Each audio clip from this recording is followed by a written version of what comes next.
chanting for today has been merged with the chanting for last time, so it's going to be a lot of extra ones. But anyway, let's go to the list. So this is Venerable Vicky Bodhi for his headaches, and Chandra for her well-being and support. Her dad, Ted Stevens, who has leukemia for support and well-being. Then we have Jazz and Kareem for peace and harmony in the relationship. And Sumangalo for his family's health and happiness. Okay. Nigarika Anura to recover from his cough and for his health and happiness. Dr. Patrick, family well-being. Suryadi and Man Kim for well-being. Natalie Mara, increased well-being. Indra Devi, High Court in Malaysia settlement. Okay. Ho Wa Eng, multiple conditions. Okay, improvement in multiple conditions. Stephen Dodd, a man with cerebral palsy and COVID, for his recovery from COVID. Sabrina Taiki, well-being and contentment. Rachel Bruce, I think so. Bruce, breast cancer recovery. Ashley Bruce, well-being and happiness. Shrunik Narayana, colitis recovery and skin illness healing.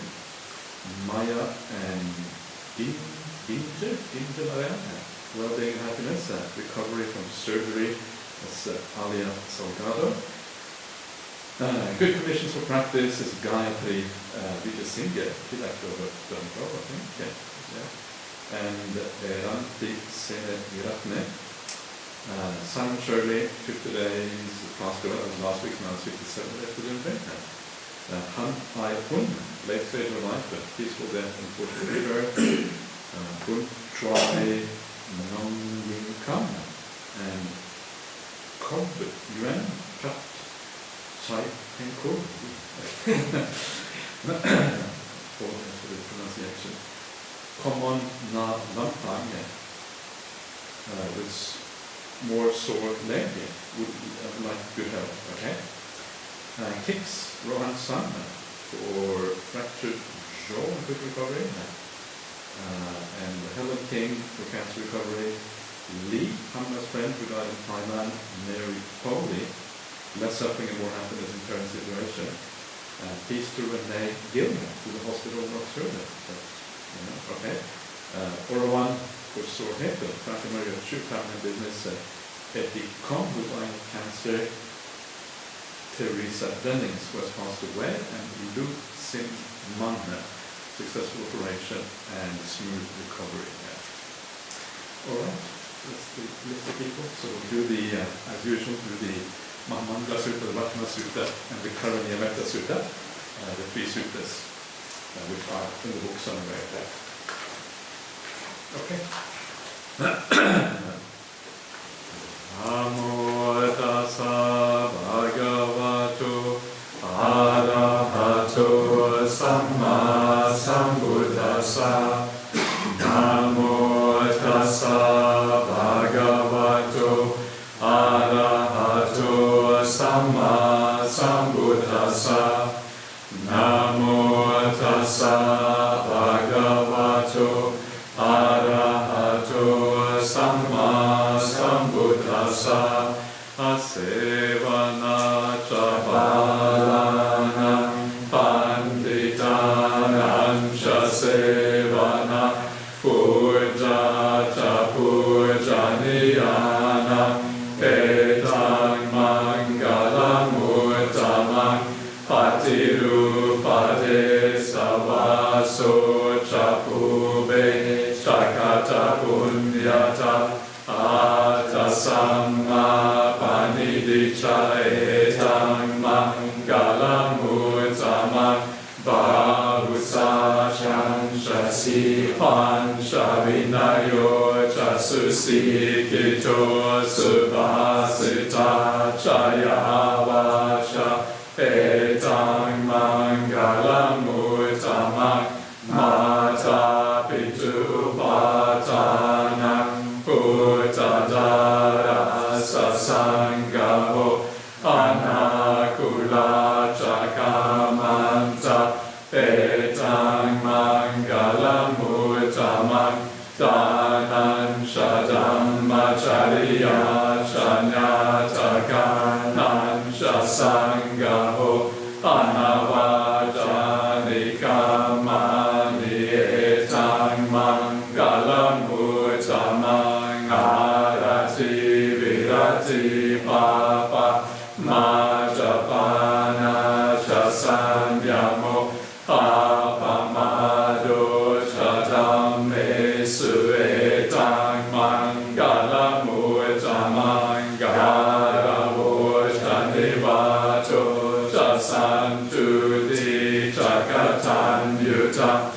kalena Dhamma savanam etang mangalam uttamam kanti chaso vacha sata samananan shadasana kalena Dhamma sakacha etang mangalam uttamam tapocha brahmacharya charya sachana dasana nibbana sachikiriya etang mangalam uttamam uttasaloka dhamme ichitang yasanakam patiyasoka virajang kema etang mangalam uttamam etadisanika tuana sabatam aparajita sabata soting gachanti tante sam mangalam uttamanti yankin shivitan Indavahuram vasage suvayam tatanang panitang gano samang atitatatgatena idam pibuddhe ratanang panitang etena sace nasuvati hotu kayang viragam amatang panitang yada jaga sakya muni samahito natena dhammena samadhi kinchi idam pidamme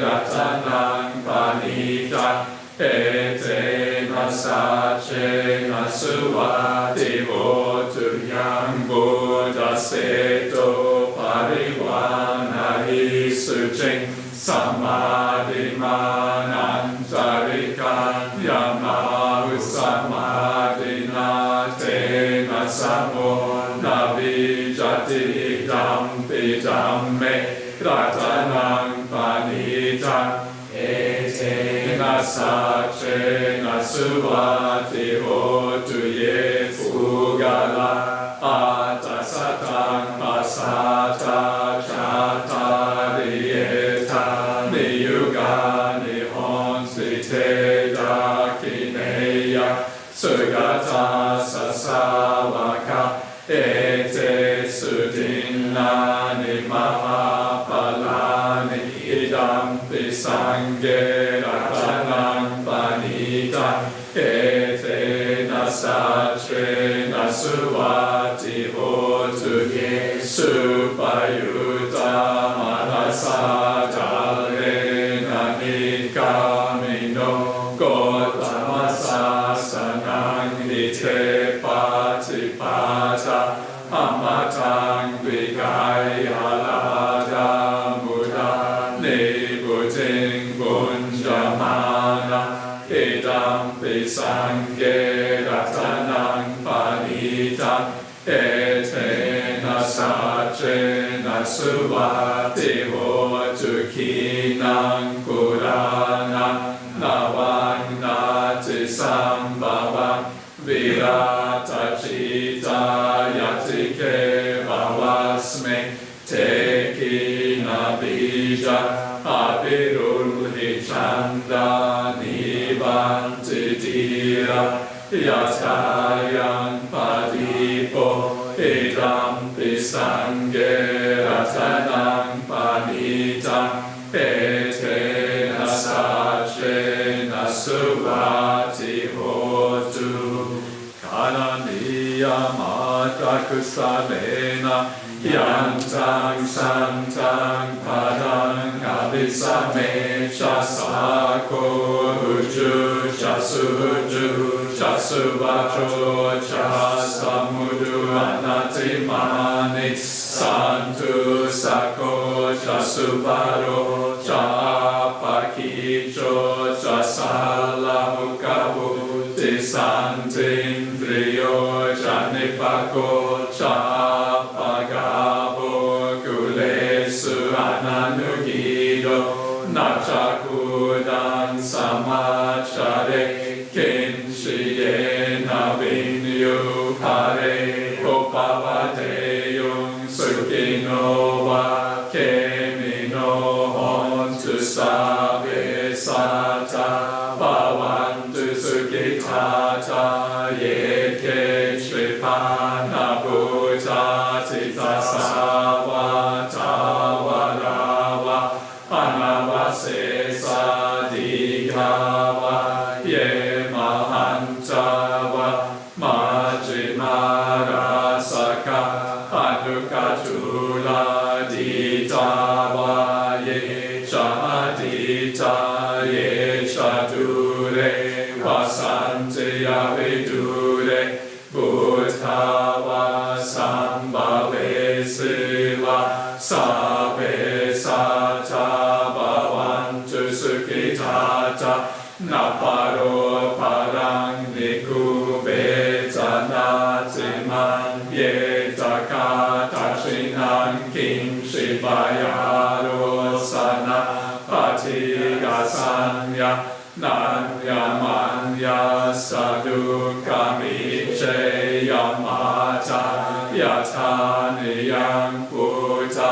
Ayusa Eka Puta Madurake Evam Tisava Bhute Sumana Sambhavaye Aparimana Metan Shasabalokasmi Manasam Bhavaye Aparimana Udang Ado Shatiriyan Shasambhadam Averang Asapata Titan Sharang Nisinova Sayanova Yavata Savigata Mido Etang Sating Aditeya Brahma Meta Viharang Idama Uditin Shahanupagama Silava Tasanena Sampano Kame Suvineya Gedam Nahijatu Kapaseyam Punareti Ete Peso Bhagava Arahang Samma Sambuddho Vijacharana Sampano Sugato Lokavidu Anutaro Purisa Dhamma Sarati Sata Deva Manusana Buddho Bhagavati Savakato Bhagavata Dhammo Sanditiko Akaliko Ehipasiko Opanaiko Pachatang Veditavo Vinyuhiti Supatipanno Bhagavato Savaka Sangho Ujupatipanno Bhagavato Savaka Sangho Nyayapatipanno Bhagavato Savaka Sangho Samishipatipanno Bhagavato Savaka Sangho Yadidang Chatari Purisa Yuga Niyata Purisa Pugala Esa Bhagavato Savaka Sangho Pahuneyo Pahuneyo Dakineyo Anjali Karaniyo Anutaram Punya Ketam Lokasati Nati Me Sa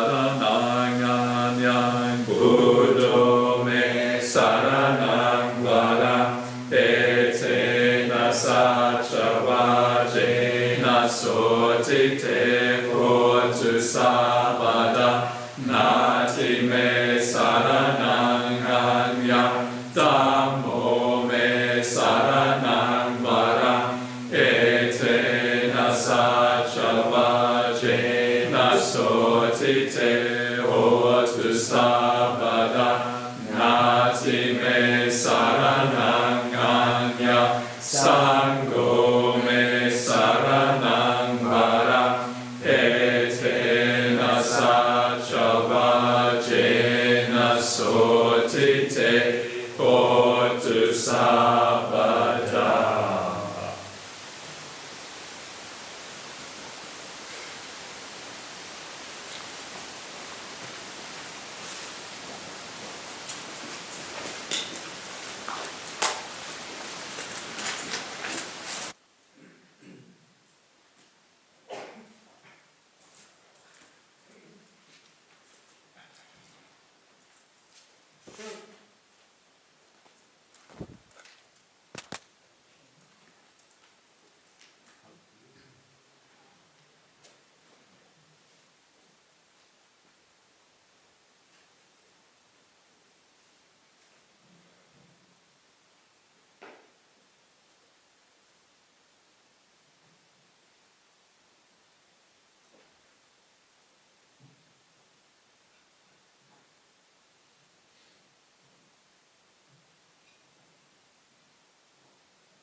Please, go away.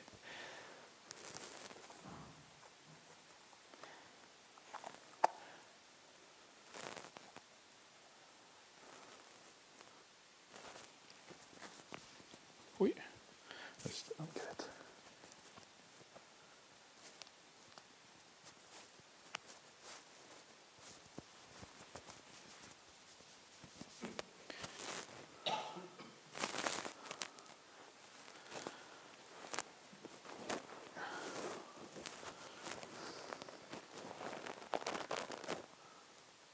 Ah, should be. There it is. You can see. Got it under control. Is this internet? Yeah. It's connected already. I don't think it's connected. Is it?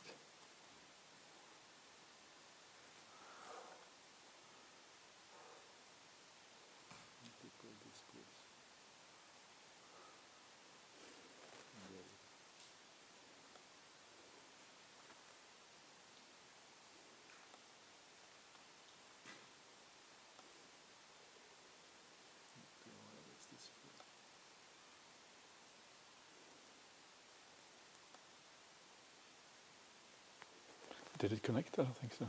Connection in progress. Ah, okay, all right.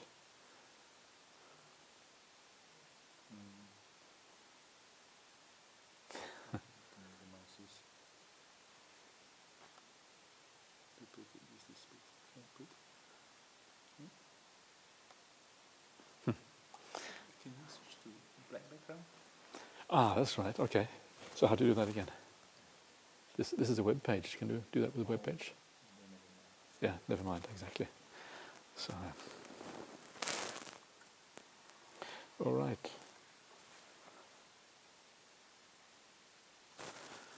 Just.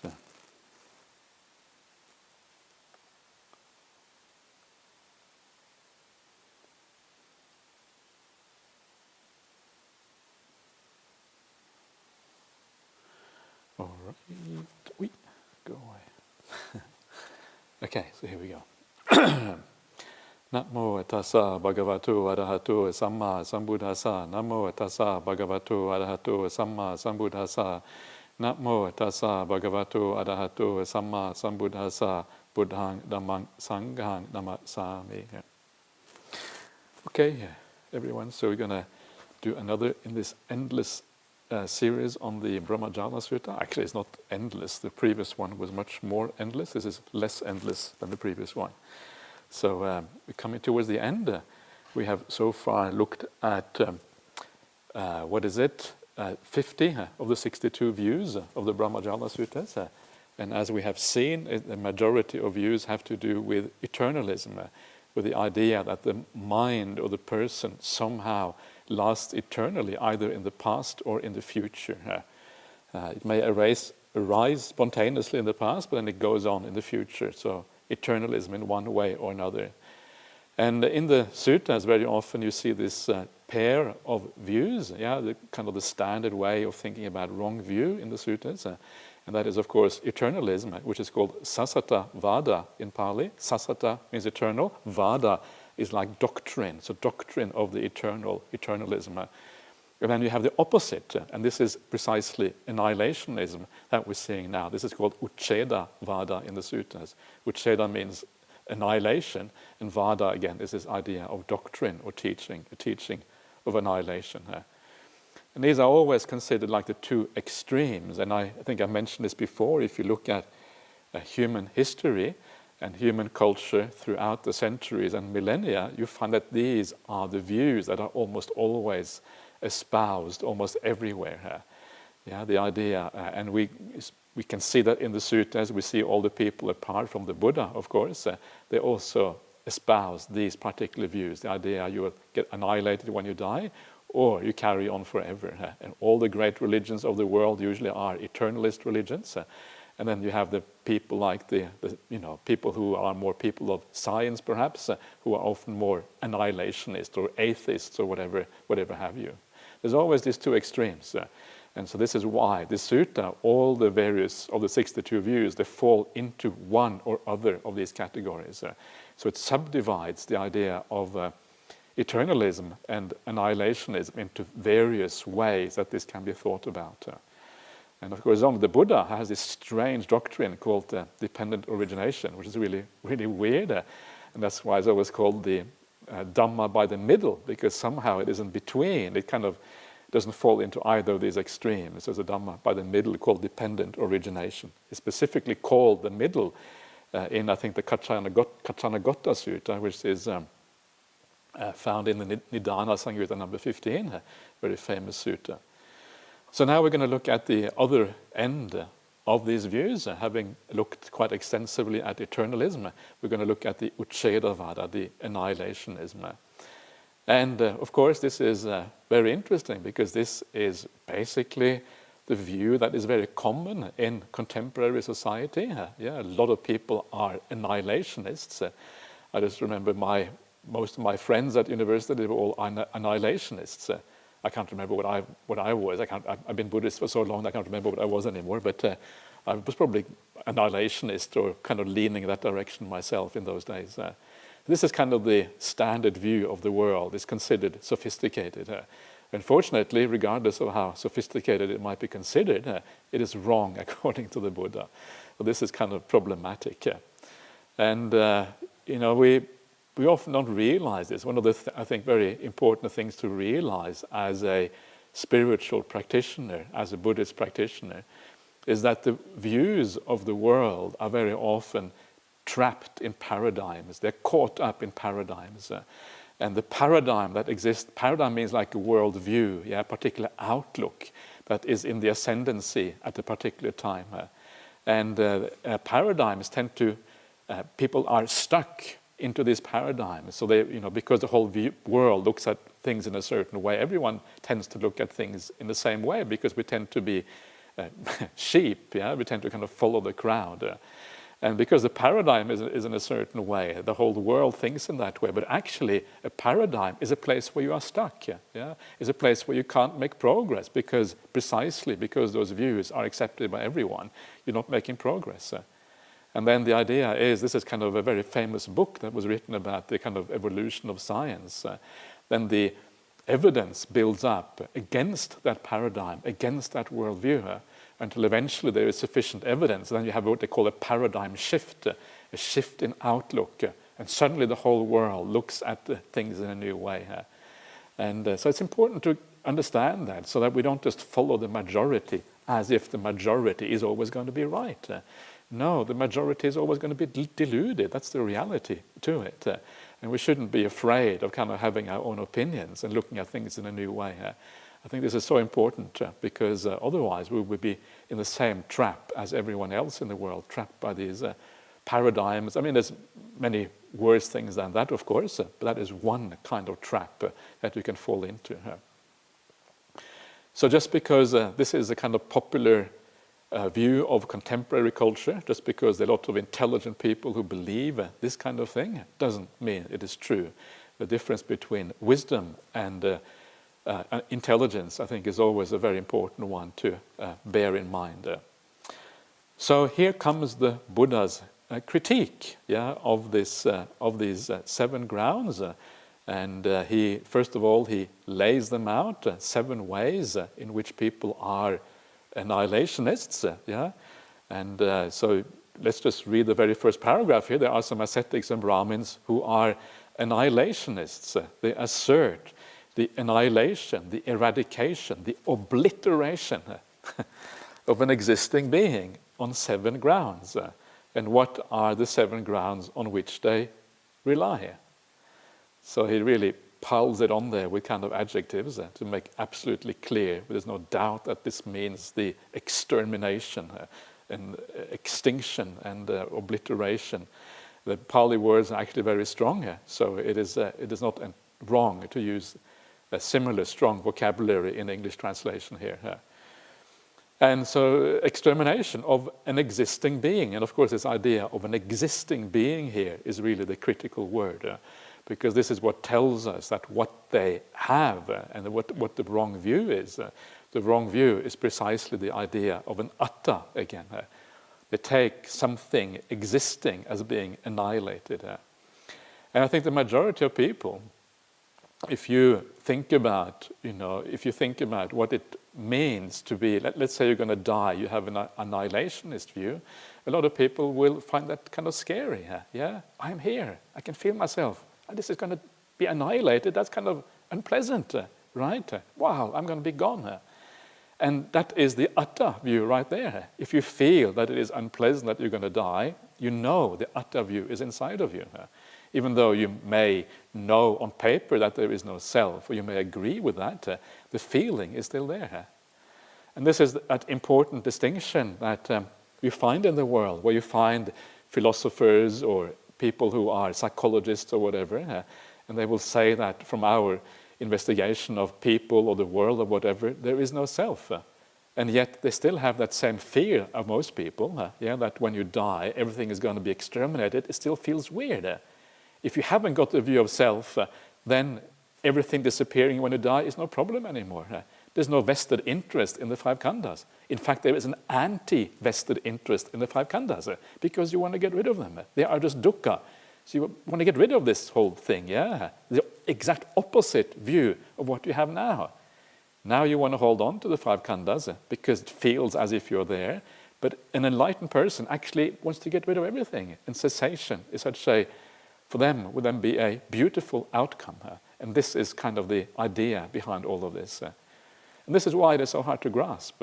And this is why there's so much distortion of Buddhism in the world, because it is very profound and very different from almost what everyone else teaches, or how everyone else views the world. But then there are also a small amount of people who actually are annihilationists. Most people tend to be eternalists because they want to exist. Our desires tend to form our views, right? So if you want to exist, you will tend to have a theory that, the self lasts forever, Yay, myself, it's going to be, this is this great self of mine. This the real me is going to kind of, maybe go to kind of hang out with Brahma or maybe some other realm or whatever. So our views and how we look at the world tends to be formed by our cravings and desires. You see the self, you feel the self, you crave for its existence. Why? Well, because it feels good to you. If you myself is going to disappear, that feels really bad. Myself is going to last forever, yeah, that feels really nice. So you take on that view. Your views are based on feelings. We'll come back to that in a second. But then there are people who don't want to live. Yeah? And I have sometimes met such people. People will say, actually, I don't want to be reborn after I die.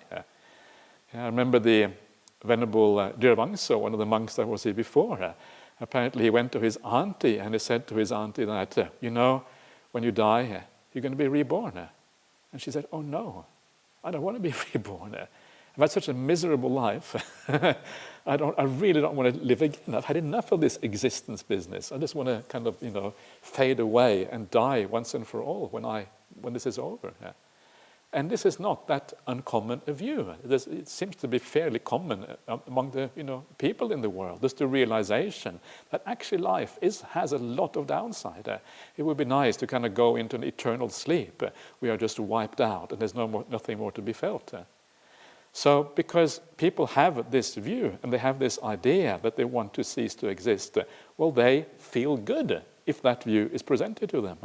So they tend to take on the annihilationist view, as a consequence. Our views are always formed by our kind of deep-rooted feelings within. And so that is how often that annihilationist view comes about. It can, of course, also come about through other means. It can come about through maybe scientific investigation, if that scientific investigation is not done deeply enough or whatever. So it can come out through being rational or by building up a philosophical treatise based, whatever, with certain fundamental axioms, and then build up these ideas. There's many ways you can arrive at this, but certainly one of them is the idea that it feels good to you that things are going to be annihilated. So this is how these ideas come about. Now, so one of the interesting things that the Buddha says in the suttas, and I think this is something that is really worthwhile keeping in mind, and it's worthwhile keeping in mind precisely because there is so much wrong view in the Buddhist world. We pride ourselves on being Buddhists, and then people come up with crazy ideas that have got nothing to do, as far as I can see anyway, with what Buddhism really is about. That this is the word of the Buddha, this is what we should be looking at, this is what really matters. So one of the very interesting things the Buddha says in the suttas is only found once, so it's kind of a bit marginal. But even so, it fits with a kind of general outlook of the suttas. And the Buddha says those people who have the annihilationist view are closer to the Dhamma than those who have the eternalist view.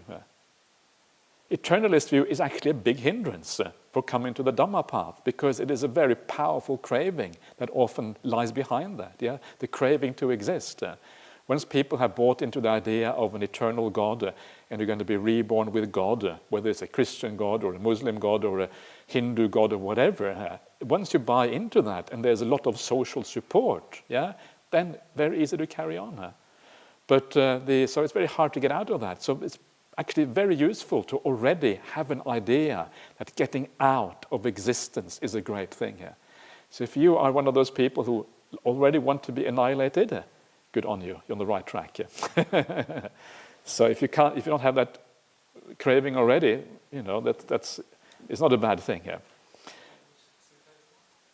It's one of the suttas in the Anguttara Nikaya. I can't even remember which one it is now. It's pretty obscure. It's not actually very.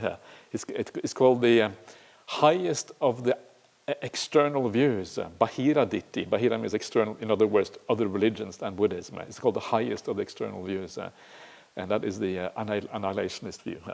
So and that's really cool, because it kind of brings home. And of course, the only problem with that difference between that annihilationist view and the Buddhist view is that the annihilationist view still has an idea that somehow you will be destroyed when you die. And it must still feel a bit uncomfortable, right? Even though kind of it's nice, also feel a bit uncomfortable because somehow you're going to be annihilated. But of course, the Buddhist view is simply that everything just comes to an end. And all that comes to an end is dukkha. There's nothing there apart from dukkha. There's no vested interest in dukkha. There might be a vested interest in sukha, but because there is no sukha, it's great to be just eradicated in that way through cessation rather than through annihilation. So this is a bit of background for the idea of annihilationism. And now I want to have a look at these 7 grounds. What are the ways in which these people, various ascetics and Brahmins, these are the philosophers and religious people of ancient India, what are these ways that they come up with these philosophies or these views? There are some ascetics and Brahmins who have this doctrine and view. This self is physical, made up of the 4 primary elements and produced by mother and father.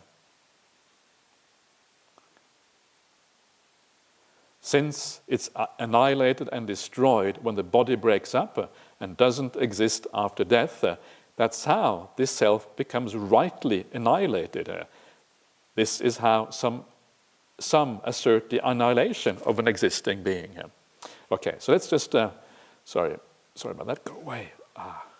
There is a way. So let's just start with the very beginning here, right? I just want to check something actually. Can we turn this off? Okay, it doesn't matter. That's all right. I'll just have a quick look because I'm a bit uncertain now. These are various maps and things. So what happened to the? Here we are.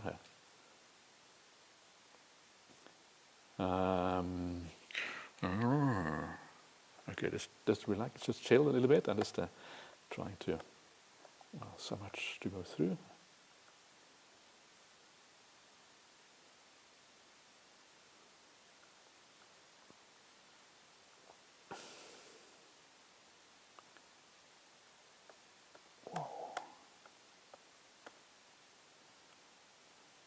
Sorry, I just want to, the reason I'm doing this is simply because I want to, here we are, I want to get the Pali for the word here because I lost the Pali for a second and I can't really talk about this properly unless I know the Pali behind this.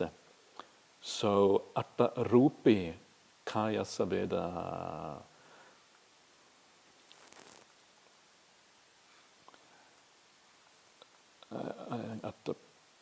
Oh no, jeepers, why do you do this to me?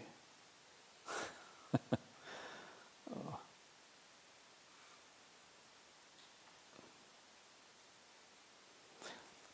Okay.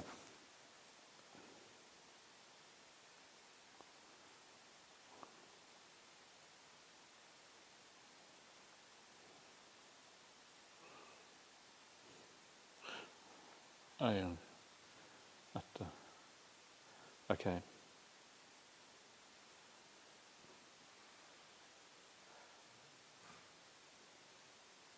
All right, so okay, let's just go back to where I was before.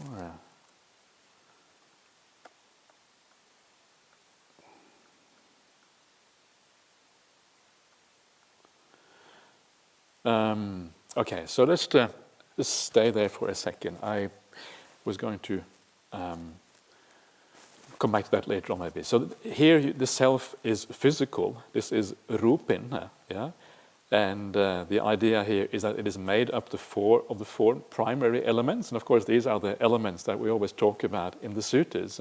The earth, water, air, and fire elements. And it is produced by mother and father. So here we're talking about quite literally the physical body. And this is kind of interesting here because you have the idea of the physical body. You can see here that what is missing from this equation, of course, is the mind. The mental aspect is completely missing. It is all about the purely kind of physical body. So looking at the self in a very physical sense, and it seems to be very similar to maybe what we have in the present day, the present kind of physicalist or materialist ideas that we have in the world, that all we have is the physical, and then somehow the mental emerges from the physical. That seems to be the idea here. And one of the kind of interesting things that come out of this particular passage is that here the Buddha is making a very clear distinction between the physical on the one hand, because this is all physical, and then the mental on the other hand. Rupin means that which is physical, and then there is the mental.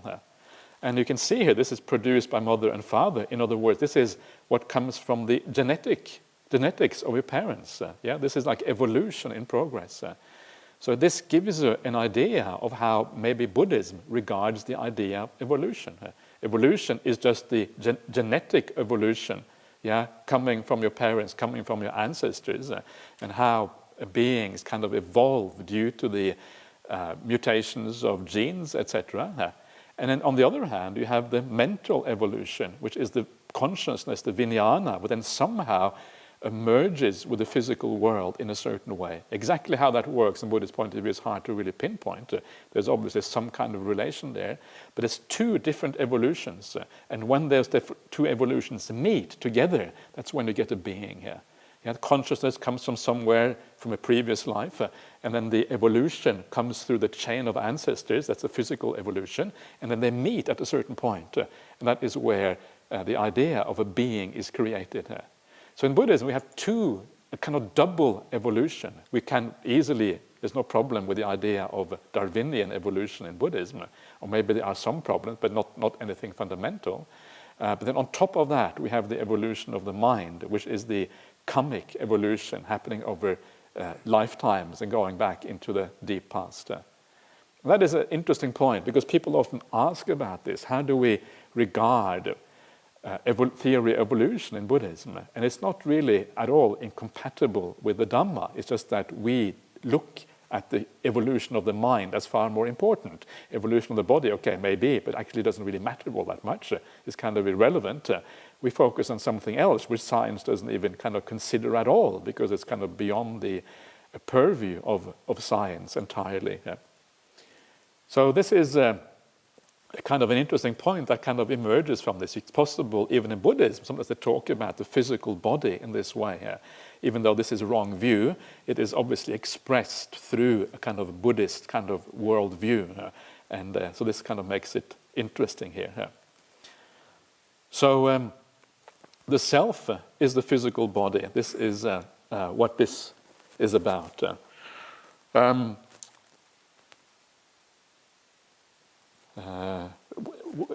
Maybe one other thing which is kind of interesting about evolution, and I'm not going to pretend I'm an expert in evolution even remotely, but one of the interesting things about evolution is that the mutations of the genetic code is supposed to be random. This is one of the kind of root ideas of the theory of evolution. You have random mutations at the bottom, and then those random mutations lead to a large variety of mutations. And then the mutations that are best fitted to survive in the environment, they are the ones that are carried on. This is essentially how evolution, how I understand evolution anyway. But one of the interesting things is that genetic mutation, are those really random? This is actually an interesting point, and there are certain philosophers who argue that maybe they're not random. Philosophers with like a spiritual leaning. Maybe there actually is a mental or a purposeful aspect to those mutations. And in Buddhism, we could maybe, that makes sense from a Buddhist point of view, that those mutations at the root, they're not actually necessarily random. They could maybe have a certain direction from the mental makeup of people, or maybe the group mental makeup or something like that. So that there actually is a certain, the evolution has a certain direction. It is not entirely random. It has a certain direction coming from the mind, and how the mind kind of itself is directed in the world. Anyway, I don't know. I'm just kind of speculating, but it's kind of interesting, because the theory of evolution is basically scientifically solid. It's considered to be one of the best scientific theories we have, basically. But there are aspects of it that actually may be looked at differently, apparently, according to certain philosophers. I don't know if that interests you, but anyway. So, okay, so this self is physical, made up the primary elements produced by mother and father. But since it is annihilated and destroyed when the body breaks up and doesn't exist after death, that is how this self becomes rightly annihilated. That is how some assert the annihilation of an existing being here.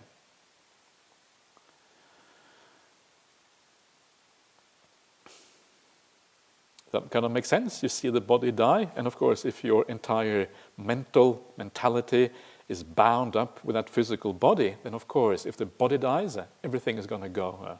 Yeah, that's how you are annihilated when you die. This is how some assert the annihilation of an existing being. But someone else says to them, that self of which you speak does exist. I don't deny it. That is not how this self becomes rightly annihilated. There is another self that is divine, physical, sensual, consuming solid food. You don't know or see that, but I know it and see it. Since this self is annihilated and destroyed when the body breaks up and doesn't exist after death, that is how this self becomes rightly annihilated. That is how some assert the annihilation of an existing being. Go away. Okay. So this is someone who has a little bit more insight, perhaps, into the nature of reality. Yeah, maybe they have had some meditation experience that is very common at the time of the Buddha. People had all kinds of meditation experiences. And they've had some experience where they have seen something more. Maybe they've had some nimitta arising, or just some bliss, or maybe they have seen some visions or something in their meditation. And because of that, they kind of have an understanding of a larger reality than just the reality here and now, what exists in this very life. So they agree that there is the physical body. They call that self, yeah. But then they said there's another self, or you can say a deeper aspect of the self. I think these are meant to be the same self, but they are different aspects of the self, yeah. One is deeper than the other one. So he agrees that there is the physical body, but there's something more to existence, yeah. There is another self that is divine, physical, sensual, consuming solid food. Yeah, this, you haven't seen that, but I see it. So this would then be this kind of mental thing, yeah, a deeper thing. Yeah. But then he says that this self too is annihilated and is destroyed when the body breaks up. In other words, any vision you may have in your meditation, any nimittas you may see, they are somehow still bound up with the body. So when the body dies, yeah, and the body goes, then that whole experience also disappears as a consequence. So it's still kind of bodily based. Yeah, this is kind of what is interesting here. So then that does not exist after death. That is how this self becomes rightly annihilated. And this is how some assert the annihilation of an existing being. So the point here is that just because you have some vision in meditation, what these people are saying doesn't mean you can kind of assume things. Yeah, those visions are still bound up with the physical existence, much as people would say today. Yeah, people would say that if you go to someone who is a modern-day materialist or physicalist, they would say exactly this sort of thing. Sure, you had some visions, yeah, in meditation, I accept that, but that too is bound up with your brain or with your physical apparatus, and that too will then disappear when you eventually die. Yeah? So you can see the views here are quite similar in many ways. But someone else says to them, that self of which you speak does exist. I don't deny it. Yeah, but that is not how this self becomes rightly annihilated. There is another self that is divine, physical, mind-made, complete in all its various parts, not deficient in any faculty. You don't know or see that, but I know it and see it. Since this self is annihilated and destroyed when the body breaks up and doesn't exist after death, that's how this self becomes rightly annihilated. That is how some assert the annihilation of an existing being.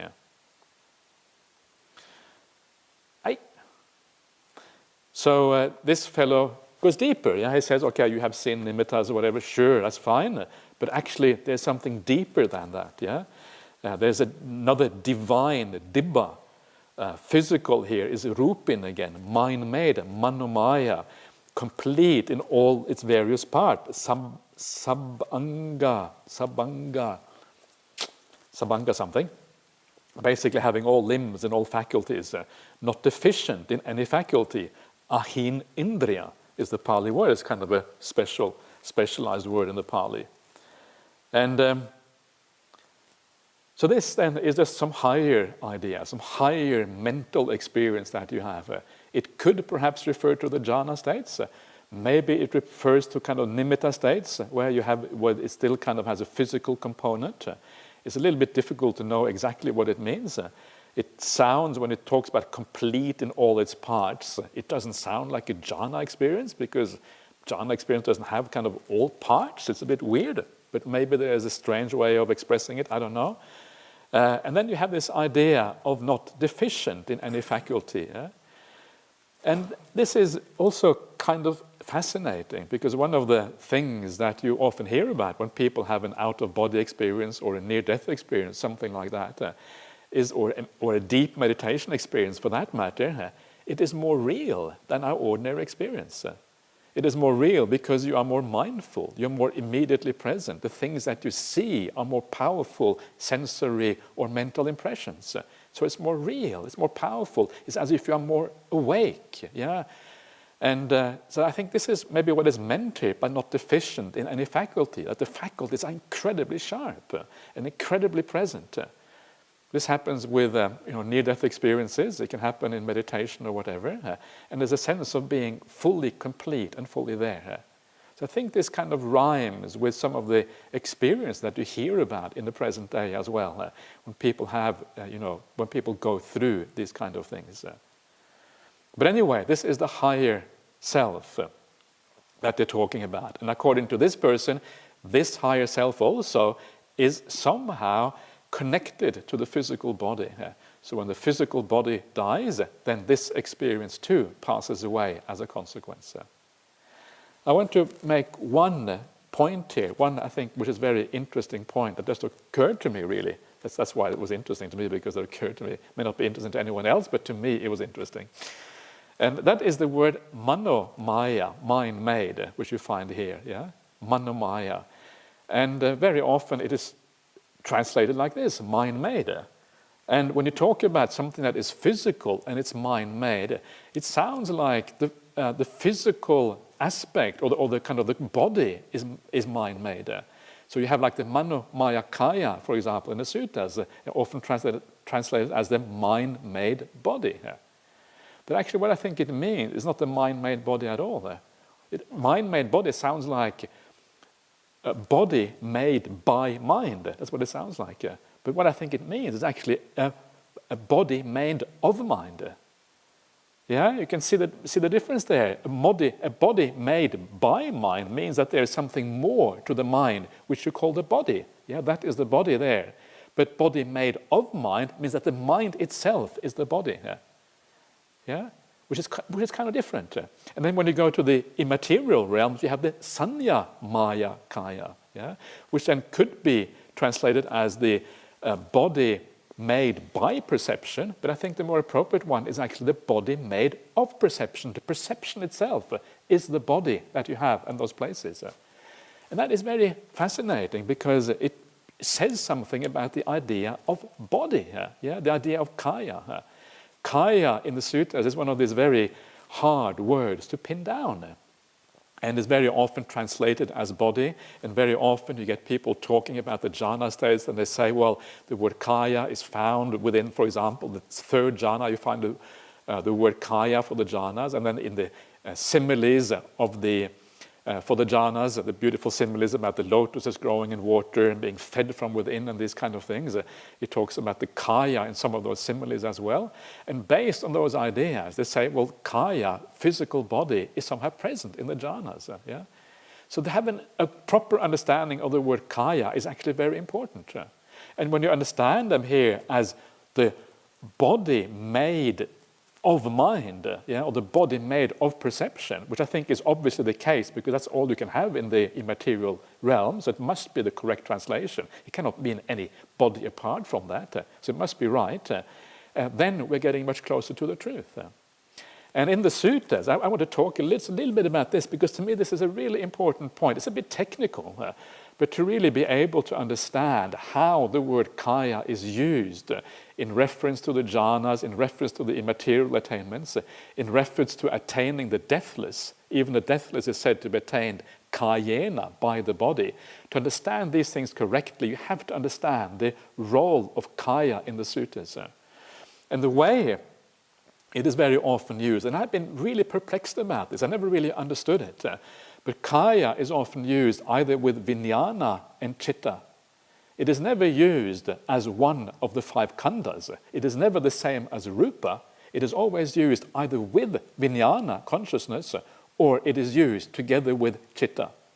Yeah? So, for example, you have the savinyake kaya, the body with its consciousness, is one of the standard expressions that you find in the suttas.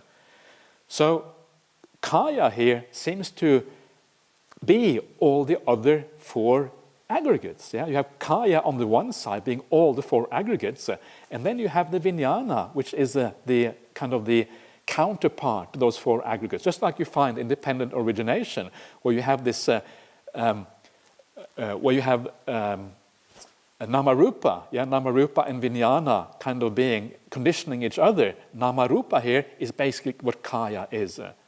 And if you know how dependent origination works, namarupa is always defined as namakaya plus rupakaya. Yeah, exactly the same thing. 2 kinds of bodies, the mental body and the physical body, all relating to consciousness. I apologize if I'm losing you on this, but to me this is really important and really kind of fundamental for understanding some of these very important words in Buddhism. So what does it then mean? The kaya. So the kaya then, to understand it properly, I would understand it as the sentient body. Yeah? The body which has the potential for being sentient. And what the kaya does, once you come into a human form, like a human body, it means that your perceptions, your feelings and your volition are contained within that body. They are framed by that body. They cannot go beyond that body. Yeah?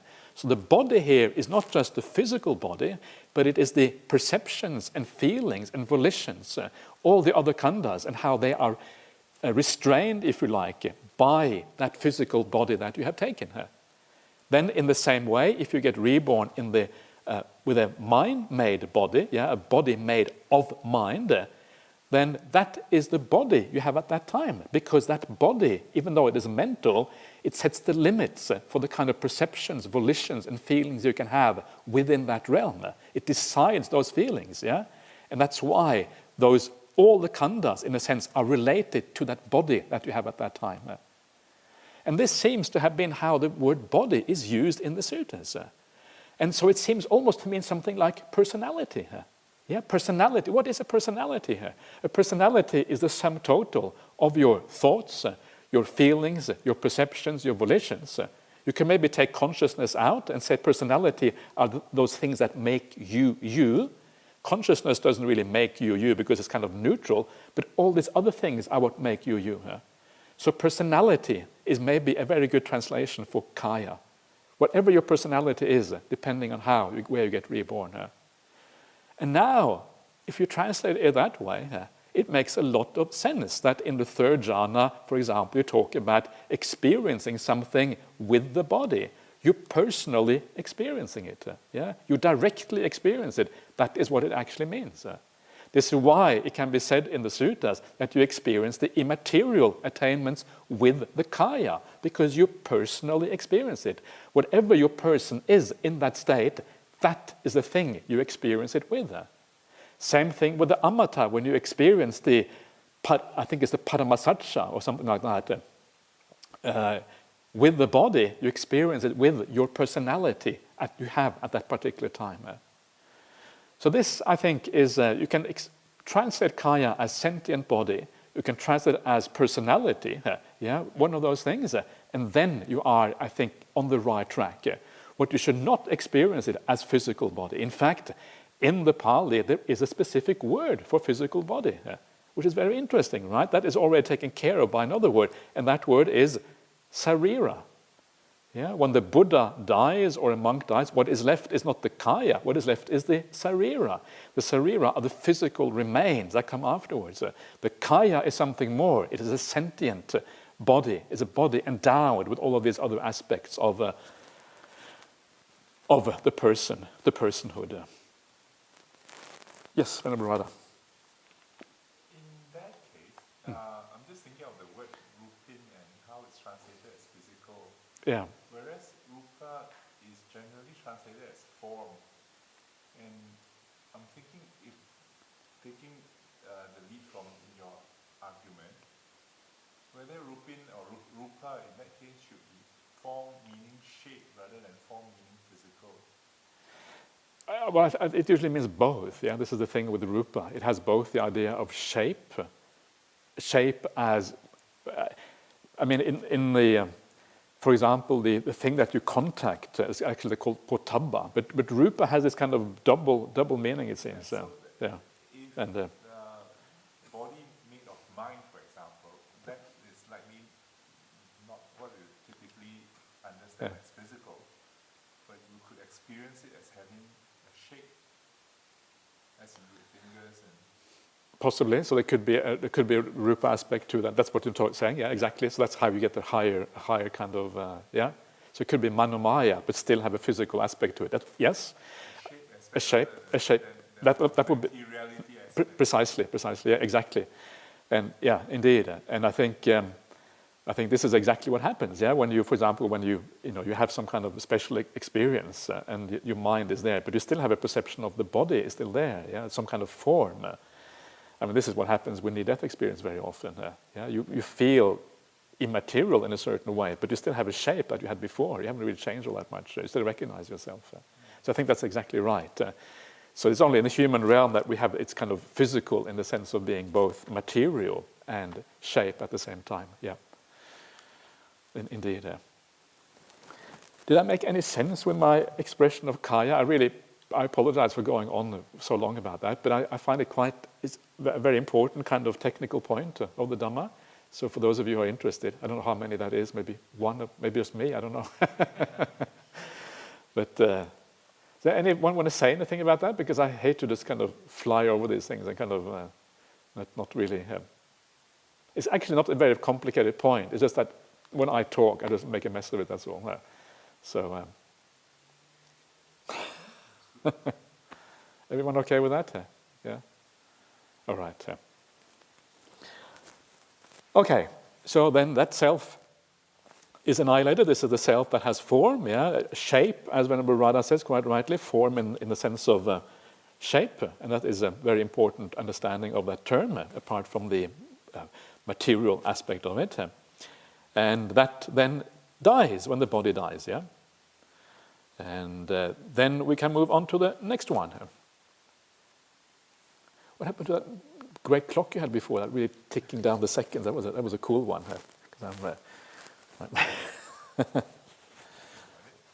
Sorry? No, I can. If you just give me some idea what time it is occasionally. So when we get to at least 8:30, give me some hint, maybe. Yeah. Okay, so then we move on to the next one. I have gone through most of the technical points now, so we'll kind of just carry on.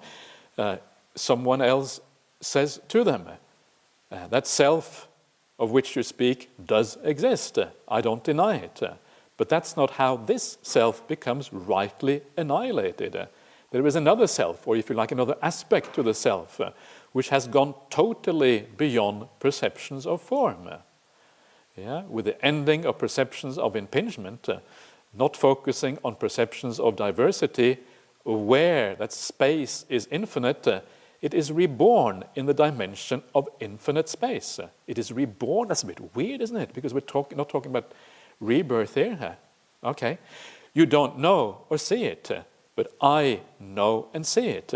Since this self is annihilated and destroyed when the body breaks up and doesn't exist after death, that's why it's kind of weird with the rebirth, but anyway, that's how this self becomes rightly annihilated. This is how some assert the annihilation of an existing being. So here you take this even deeper, and obviously here someone has had some kind of very profound meditation experience, and it is very common for people to think, when you have this incredibly deep meditation, it's very common to think that this will carry on, to take this as your essence. This is kind of the standard outlook when people have these things. And it's very much rarer to see these things that somehow bound up with the physical body. Yeah, this is quite rare, I think. So this is someone who, I don't know whether they have come through this through experience and therefore decided on this, whether it is through some kind of philosophical idea, not sure. But then this too is annihilated when they die. The dimension of infinite space, that inner self, which is that dimension of infinite space, which you can reach by meditation, that is destroyed when you die. But someone else says to them, that self of which you speak does exist. I don't deny it. But that's not how this self becomes rightly annihilated. There is another aspect of the self which has gone totally beyond the dimension of infinite space. Aware that consciousness is infinite, it belongs to the dimension of infinite consciousness. You don't know or see that, but I know it and see it. Since that self is annihilated and destroyed when the body breaks up and doesn't exist after death, that's how this self becomes rightly annihilated. That is how some assert the annihilation of an existing being. So here you identify ultimately with the infinite consciousness. And again, it's very similar to the previous one. You're just going deeper and deeper and deeper. And then you assume that it is all destroyed when you pass away. Please. Further up, there was the word, instead of destroy, it says reborn. This is why I don't understand why he has that reborn.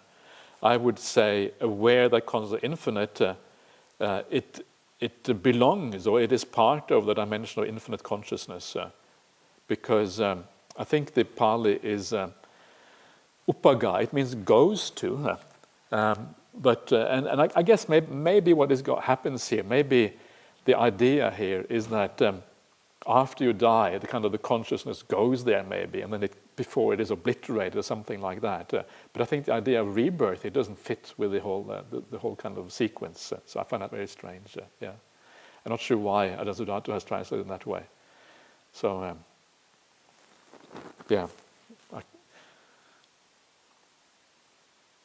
please feel free to ask questions as we go along. Everyone is allowed to say things, even so. Don't be shy. Let's just carry on. But someone else says to them, that self of which you speak does exist. I don't deny it. But that's not how this self becomes rightly annihilated. There is another aspect of the self that has gone totally beyond the dimension of infinite consciousness. Aware that there is nothing at all, it goes, or it is part of the dimension of nothingness. You don't know or see that, but I know it and see it. Since this self is annihilated and destroyed when the body breaks up and doesn't exist after death, that is how this self becomes rightly annihilated. That is how some assert the annihilation of an existing being.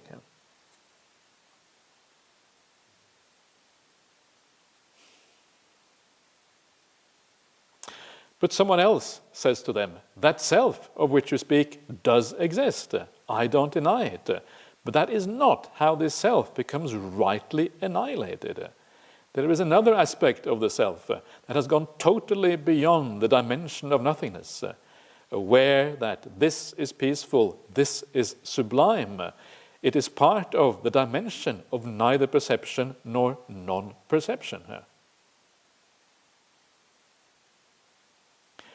You don't know that or see it, but I know it and see it. Since this self is annihilated and destroyed when the body breaks up and doesn't exist after death, that is how this self becomes rightly annihilated. That is how some assert the annihilation of an existing being. So here we have the final of the four immaterial attainments, going all the way to the end of perception itself, all the way to the final frontier of perception. You will notice here it says aware this is peaceful and this is sublime. It doesn't say aware that this is neither perception nor non-perception. And in the suttas, this state is considered too profound to allow direct insight. because it is so subtle that you can't really grasp what is going on, apparently. So awakening is never based on this particular state. You can't have real insight, it seems, into this particular state. That is why it says this is peaceful, this is sublime. It's just a kind of general sense, it seems, of what this state is about. So you come to the very end, the very bottom, the rock bottom of what is possible to achieve as a human being. And you take that too to be somehow dependent on the body. And then when the body dies, even that perception, even that reality, that deeper sense of who you are is then annihilated when you pass away. So it's interesting how thorough kind of the Buddha is here in going through these things. In the kind of modern philosophy, you talk about, okay, you die, when you die, that's kind of it, and you're finished, that's how you are annihilated. But here the Buddha is very careful to kind of bring out any kind of philosophy, any kind of theory that might be used to say, yeah, but you haven't taken this into account. You forgot about this. This is actually how things really are.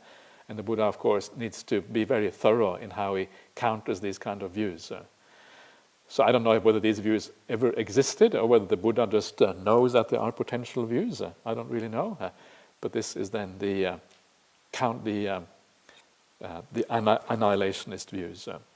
So then, of course, the Buddha summarizes the idea of the annihilationist views and why they are problematic. This is what comes next. These are the 7 grounds on which those ascetics and Brahmins assert the annihilation, eradication, and obliteration of an existing being.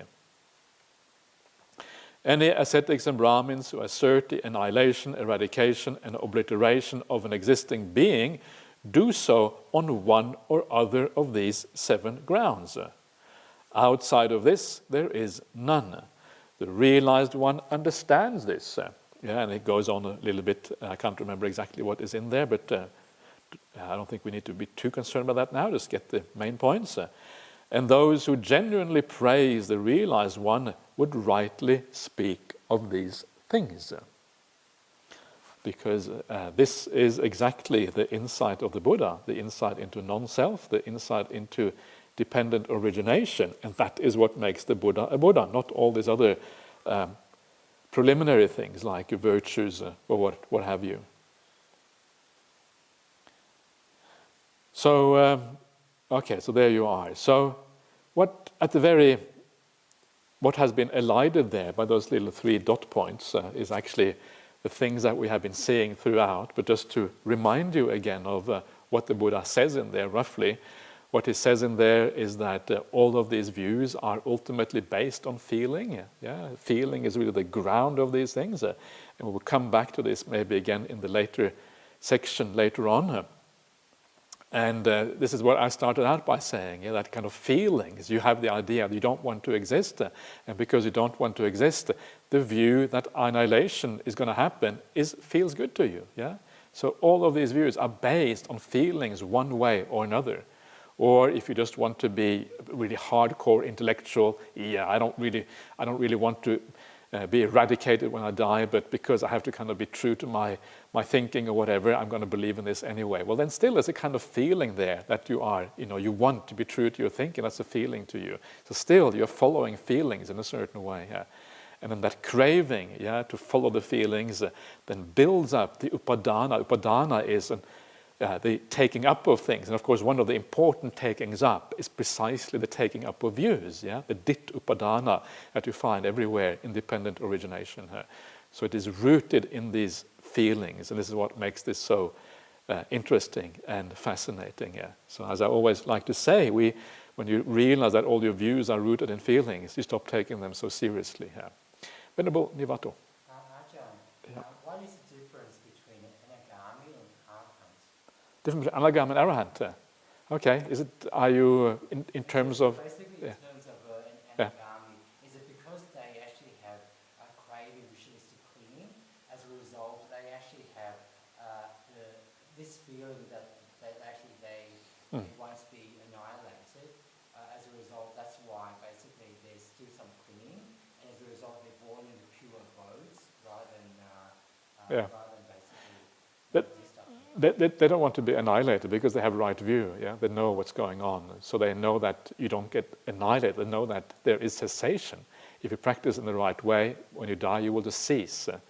So it is not that. I think what the difference between the anagami and the arahant is the anagami still has a feeling inside of I am.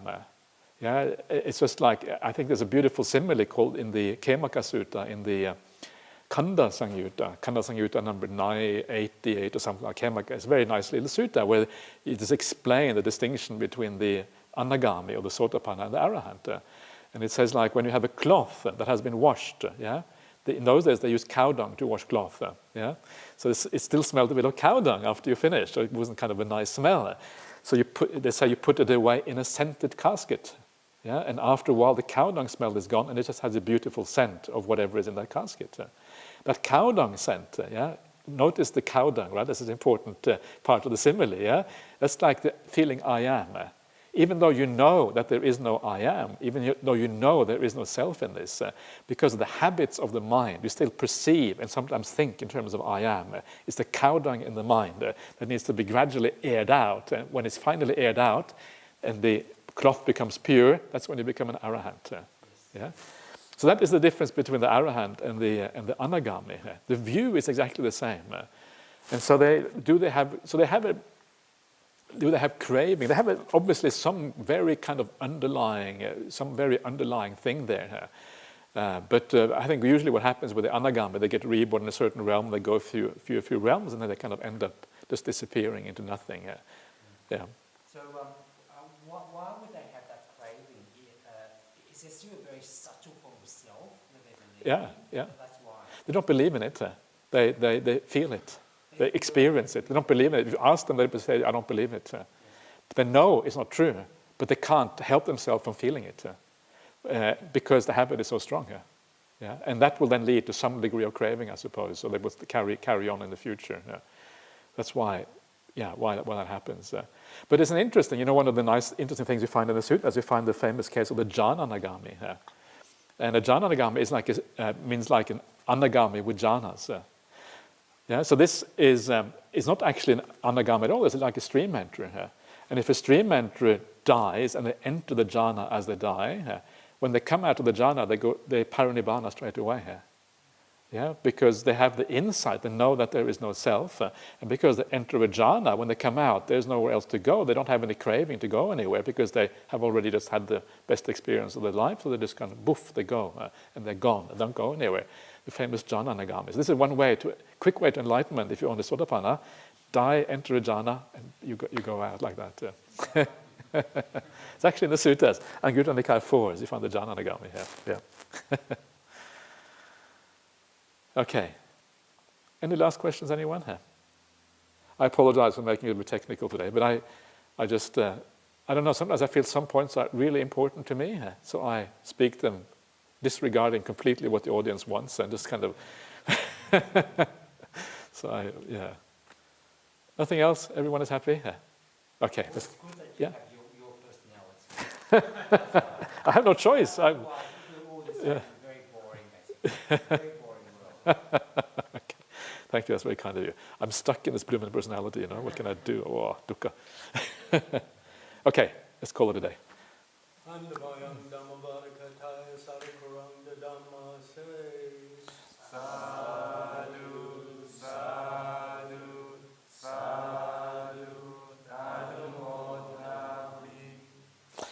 Okay.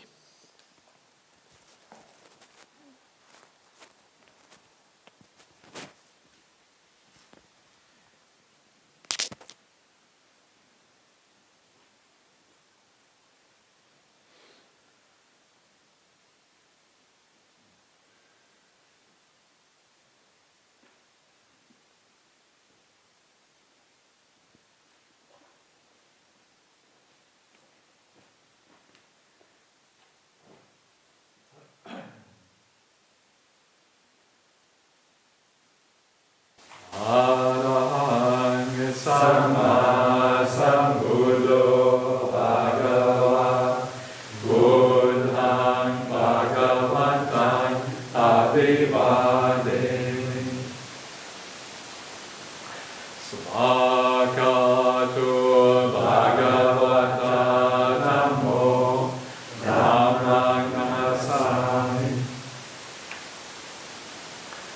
Supatipanno bhagavato savaka sangho sangham namami.